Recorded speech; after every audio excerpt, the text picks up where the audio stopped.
Gayatri recording studio.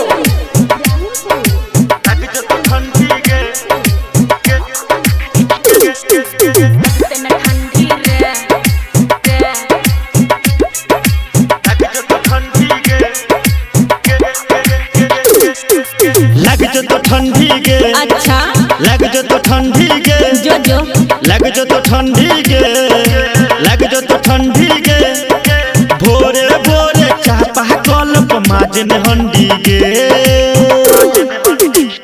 हाँ लगते न ठंडी रे। अच्छा लगते न ठंडी रे। लगते न ठंडी रे। लगते न ठंडी रे। भोरे भोरे ओहिना हम मजबै हंडी रे।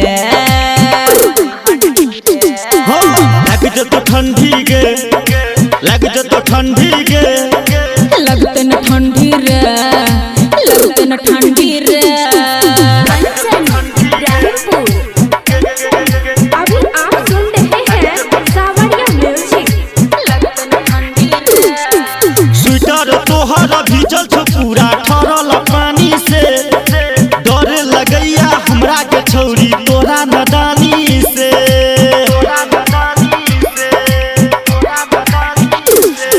स्वेटर तोहर भीजल छ छौरी ठरल पानी से।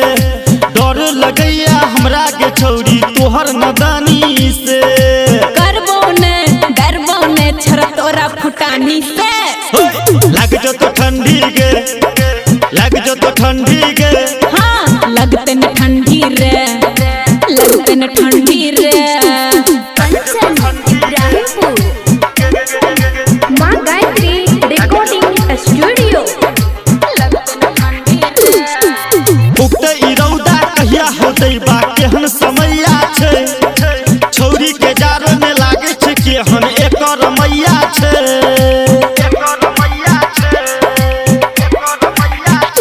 हाँ उगते ई रौदा कहिया होतै बा केहन समैया छै। छौरी के जारो में लागे छै केहन एकर मैया छै। हाँ करम सबरिया तोरा पिटेले हमर भैया छै। लग जो तो ठंडी के अच्छा लग जो तो ठंडी के चल हट। लग जो तो ठंडी के लग जो तो ठंडी के भोरे भोरे चापा कल माजन हंडी के। बजर खसुआ। लग जो तो ठंडी के लग जो तो ठंडी के। हाँ लगते न ठंडी रे। लगते न ठंडी रे। तो ठंडी तो बुझी है।